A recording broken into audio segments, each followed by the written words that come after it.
오늘은 나 중심으로부터라는 제목을 가지고 말씀을 나누려고 합니다. 네.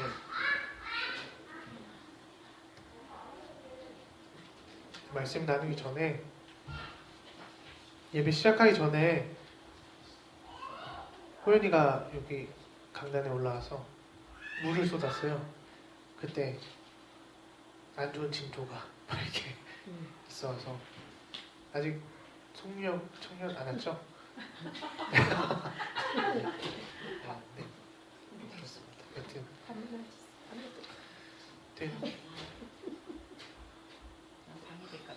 시작하겠습니다. 주연절 세 번째 주일을 맞이하고 있습니다. 요새 각종 언론에서 박근혜 대통령의 신년 기자회견과 미국 오바마의 신년 연설을 비교하는 사이트들과 기사들과 또 페이스북에 여러 가지 것들이 올라오는데요. 박근혜 대통령은 작년과 똑같기 때문에 넘어가고 오바마 대통령의 연설 중에 가장 인상이 남은 것이 있었습니다. 이것인데요. 이제 해석된 걸로 하겠습니다. 1년에 14,500달러, 한 약 1,600만 원을 벌면서 가족을 부양할 수 있다고 진심으로 믿는다면 한번 해보라. 그렇게 못하겠다면 열심히 일하는 수백만 노동자의 임금을 올릴 수 있도록 투표하라. 라고 오바마가 이렇게 연설합니다. 그래서 한번 너희들도 한번 해봐라. 부자들한테 하는 얘기인데요. Go try it이라고 이렇게 얘기를 하면서 하는데, 이 연설로 MBC 방송국이 자체 조사한 오바마 대통령의 지지율이 90%가 넘었다라고 합니다. 대단하죠? 우리나라 대통령은 한 번 하면 30% 떨어지는데 연설만 잘해도 90%가 올라가는 거 참 재밌는 현상인 것 같습니다. 우리나라의 대통령과는 사뭇 다른 행보였고, 많은 것들을 우리는 미국을 따라야 한다고 하면서 이런 연설이나 이런 정책들을 왜 따라하지 않는지 앞으로 남은 3년이 너무 답답할 것 같아 마음이 무겁습니다. 한 가지 더 얘기하자면요. 얼마 전 문영표 보건복지부 장관이 어린이집 대책을 발표하면서 이런 말을 했다고 합니다. 전업주부의 불필요한 어린이집 사용을 줄일 것이라고 이렇게 얘기를 합니다. 이런 정책을 내놓으면서 문매를 맞고 있는데요. 이런 사람이 한 나라의 장관이라는 게 대한민국에서 사는 아이들이 한없이 측은하다라는 생각이 들었고, 가사노동이나 집안 살림이 공적인 일이 아니고 또 하찮은 일이라고 생각하고 있는 우리 지도자들이 아직도 이런 생각을 갖고 있는 사람들이 있다는 게 심히 놀라웠습니다. 예수님께서는 공생애를 시작한 후에 여러 병자들을 치유하시고 기적이 필요한 곳에 기적을 행하셨습니다. 예수님은 신기하게도 적재적소에 그의 능력을 행하셨죠. 지금 우리 주변에는 치유와 기적이 필요한 사람들이 천지인데 그 사람들의 수가 줄어들기는커녕 점점 더 그 수가 늘어나는 것 같아서 안타깝습니다. 지금 여기에 모인 우리들도 이들에게 관심과 사랑을 끊임없이 보내야겠습니다.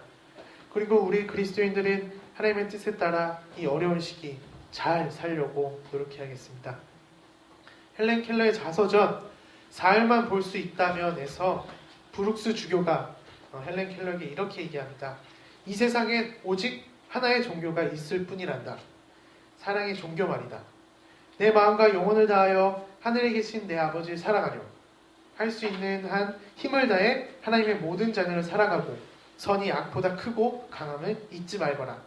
그렇게 함으로써 하늘나라의 열쇠를 소유하게 되는 거란다. 라고 얘기하고 있습니다.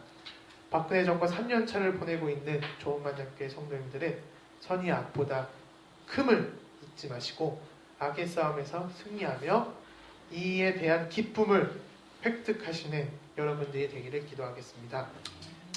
오늘 본문은 고린도 교회 교인들에게 권고의 말을 한 중 일부분을 소개해 드리는 겁니다. 특히 앞부분에는 계속해서 욕망에 대한 근절을 바울은 말하고 있습니다. 그리고 권고하고 또 선언하고 있습니다. 오늘날에도 여러 욕망들이 존재하지만 이 당시에도 오늘날과 별반 달라 보이지 않습니다. 이를 쉽게 열거해 보자면 메시지 성경에서는 이렇게 정리해서 얘기할 수 있는데요. 부정한 판결을 하려는 욕망, 또 부당한 행위의 욕망, 성을 이용하고 오용하는 욕망, 땅을 이용하려는 욕망, 식욕의 욕망 등을 말하고 있습니다. 결국 물신의 욕망에서 헤어나오지 못하는 오늘의 그리스도인들이나 고린도 교인들에게 바울은 책망하고 오늘 본문과 같이 권고하고 있는 것입니다. 이 당시 고린도는 로마의 침략 후 급격하게 도시가 파괴되었습니다. 그런데 고린도는 파괴하기만은 아까운 도시였습니다. 왜냐하면 지중해 동부 무역을 보다 효과적으로 수행하는데 이 도시는 매우 유용했기 때문입니다. 그래서 파괴된 도시를 다시금 새로운 도시로 세우려고 했고, 그로 인해서 많은 일자리가 생겨났고 이곳저곳에서 사람들이 몰려들기 시작했습니다. 파괴된 도시에서 새로운 중요한 거점 도시가 된 곳에는 많은 사람들의 욕망이 집중될 수밖에 없습니다. 이것이 바로 신도시이기 때문입니다. 고린도에는 아마도 모든 사람의 욕망이 응집된 곳이었을 가능성이 농후합니다. 이 욕망은 어느 누구도 제어할 수 없습니다. 우리나라도 한동안 뉴타운의 강풍이 불었고 펀드 강풍이 불었을 때 이와 같은 사람의 욕망을 제어할 수 없었습니다. 욕망의 끝이 허무하게 끝날 때에만 이 강풍은 잦아듭니다. 이런 욕망의 소용들을 중심해서 바울은 19절과 같은 말을 합니다. 네, 이인권 청년 한번 읽어주시죠. 19절. 네, 여러분의 몸은 여러분 안에 계신 성령의 성전이라는 것을 알지 못합니까? 여러분은 성령을 하나님으로부터 받아서 모시고 있습니다. 여러분은 여러분 자신의 것이 아닙니다. 욕망이 응집된 곳에서는 욕망의 방향대로 사람이 움직이기 마련입니다. 왜냐하면 이 욕망을 풀지 않는다면 사는 의미와 재미가 없기 때문입니다. 이럴 때에는 내 몸을 내가 마음대로, 또 내 마음도 내 마음대로 할 수 있다라는 전능감에 휩싸이게 됩니다. 우리에게는 이게 돈의 전능함이지요. 이러한 예를 폴 트루니에의 인간이란 무엇인가 라는 책에서 이렇게 말합니다. 돈과 명성과 작업이 피난처로 사용되는 듯하다.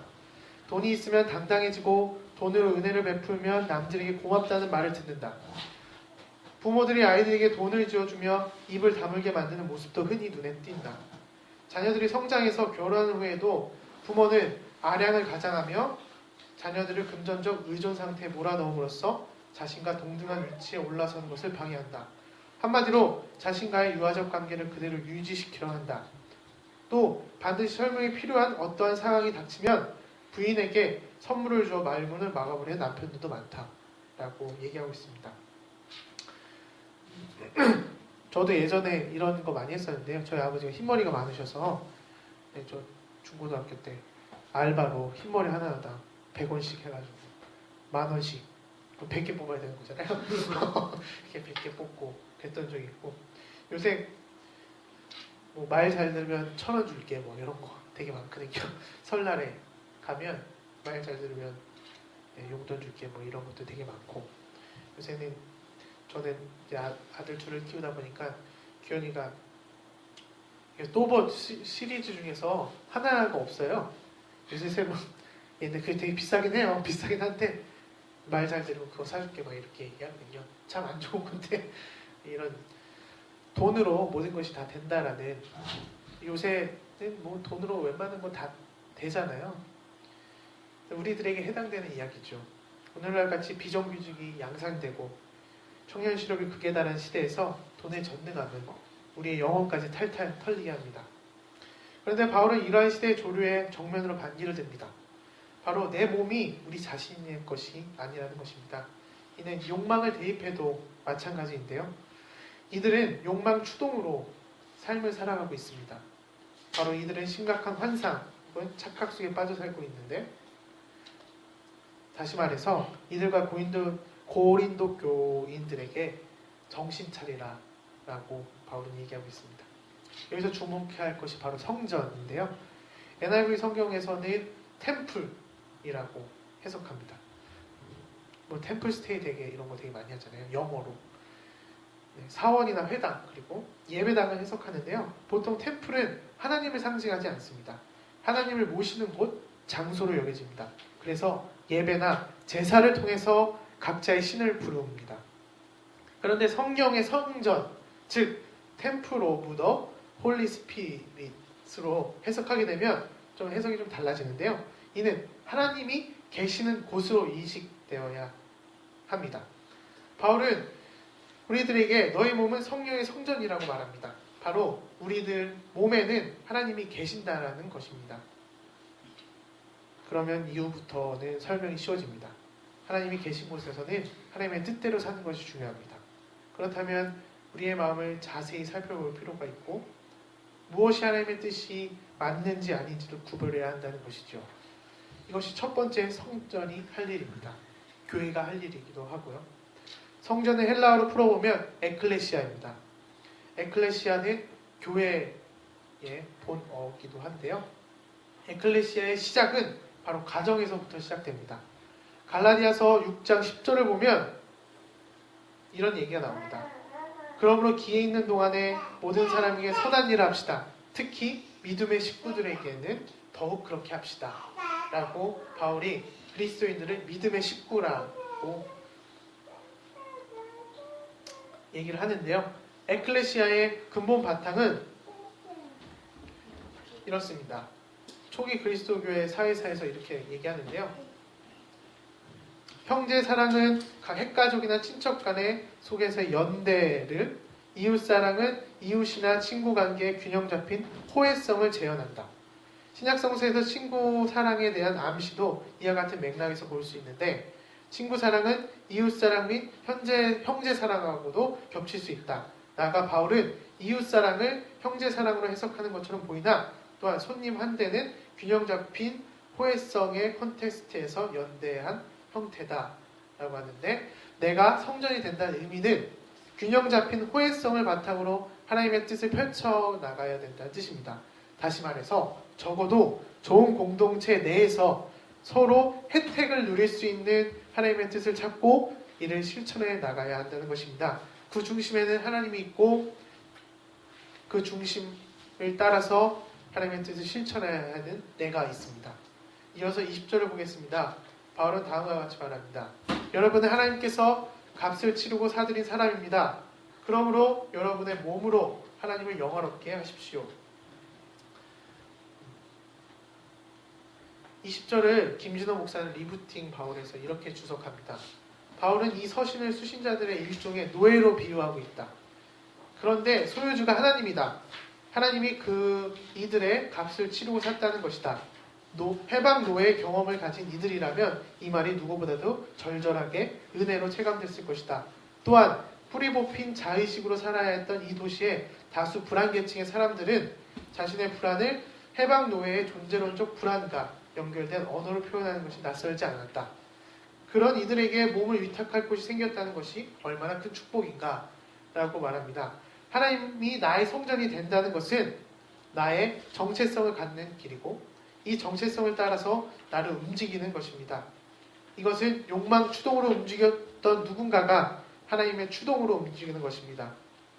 이렇게 된다면 복잡했던 것들이 어느 정도 정리가 될 수 있습니다. 하나님의 생명, 평화, 그리고 정의의 관점에서 본다면 자명하게 판단되는 것들이 많기 때문입니다. 이것이 하나님을 영화롭게 하는 길입니다. 영화는 NIV에서 아노라고 얘기하는데요. 영예와 영광으로 해석합니다. 따라서 내가 하나님의 중심에 서 있고 내 마음이 하나님의 중심에 서 있고 이로부터 진정한 실천으로 나아갈 때 하나님의 영예와 영광이 된다는 뜻이기도 합니다. 말씀을 마치겠습니다. 네. 루미의 우화 모음집에서 잡힌 새 세 마디 말이라는 우화를 잠깐 들려드리겠습니다. 한 남자가 올가미로 새를 잡았다. 그런데 새를 죽여서 먹으려는 순간 놀랍게도 새가 말하는 것이었다. 여보세요. 당신은 양고기도 먹고 소고기도 먹었는데 여전히 배가 고프군요. 그런데 과연 나 같은 꼬맹이 새 한 마리를 뜯어 먹는다고 성이 차시겠어요? 하지만 만일 나를 살려 놓아준다면 당신에게 아주 값진 현자의 말 세 마디를 들려주겠습니다. 어때요? 남자가 그러자고 했다. 새가 말했다. 좋습니다. 잘 들어요. 첫 번째 말은 당신이 나를 움켜잡은 손을 펴자마자 들려주겠어요. 두 번째 말은 지붕 위에서 들려주고 나머지 말은 나뭇가지 위에서 들려주겠어요. 내 말을 모두 마음에 새기면 행운이 잇따를 겁니다. 자, 준비됐나요? 남자가 손을 폈다. 새가 그의 손에서 놓여나며 말했다. 자, 첫 번째 말입니다. 당신 듣기에 말도 되지 않는 말이거든요. 그 말을 누가 했는지 간에 절대로 믿지 말아요. 새가 지붕 위에서 앉아서 말했다. 두 번째 말입니다. 지나간 일은 후회하지 말고 잊어버려요. 이어서 새의 말이 계속되었다. 실은 내가 아주 값진 진주알을 삼켰는데 무게가 5근이 될 것이오. 그 진주알을 팔면 당신뿐만 아니라 당신 손자들까지 대대로 배부르게 먹고 살 텐데 나를 놓아줬으니 이제 그만 물로 건너갔지요. 이 말에 남자가 후회와 분통의 눈물로 옷을 적시며 울부짖었다. 새가 남자를 달래며 말했다. 진정해요. 당신이 내 말을 새겨듣지 않으면 아무리 현명한 말이라도 무슨 소용이 있겠어요. 내가 말했지요. 무슨 일이든지 지나간 일을 후회하지 말라고. 그러니 더 이상 시끄럽게 굴지 말아요. 그리고 당신은 나의 첫 번째 말도 귀담아 듣지 않았어요. 뭐라고 했는데? 말도 되지 않는 말은 누가 하더라도 믿지 말라고 했잖아요. 내 몸무게가 겨우 3근인데 어떻게 5근이나 되는 진주알을 삼켰단 말입니까? 당신이 내 몸을 들어봐서 알 거 아니요. 아, 물론 그렇지. 그렇고 말고. 안심이 된 남자가 새에게 말했다. 자, 그럼 이제 세 번째 말을 들려다오. 새가 나뭇가지 위로 날아오르며 말했다. 앞에 두 마디의 말은 듣는 당신의 태도로 보아 세 번째 말을 해봤자 아무 소용이 없겠다 싶어서 그만두기로 했어요. 자, 그럼 안녕. 그리고 새는 날아갔다. 그래서 무화입니다. 우리는 일상에서 많은 가이드북들이 있고 자기 개발서가 있고 멘토를 자칭하는 사람들이 있습니다. 그런데 오늘의 우화처럼 생각보다 그런 말들이 우리 주변에 있거나 말도 안 될 때가 많습니다. 아프니까 청춘이다 뭐 이런 것도 있잖아요. 얼마 전에 구역회에 가서 그런 말을 들었었거든요. 간지사님한테 전도는 안에서 못하는 거다 이렇게 얘기하더라고요. 전도를 못해서 안 하는 게 아니라 안에서 못하는 거다. 그래서 우리 모두 전도를 하자. 그러면서 오른손을 들고 저는 이제 거의 기도에 갈 때나 오른손 들고 이렇게 구호를 외치는데 전도는 된다. 5번 외쳤습니다.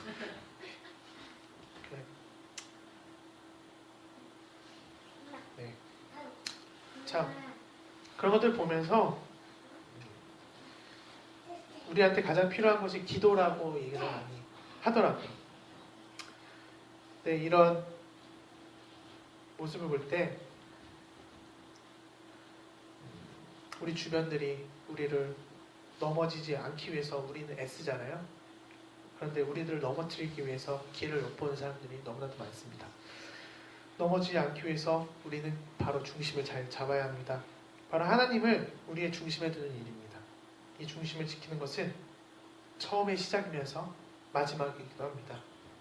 정체성을 굳건하게 하는 일, 이것은 오늘날 만문이 지배하는 21세기 대한민국에서 꼭 지켜야 할 가치 그리고 신앙입니다. 우리 조은만남교회 성도님들도 하나님을 중심으로 모시고 나 중심으로부터 이 세태를 개혁해 나가는 진정한 신앙인이 되기를 진심으로 바라겠습니다.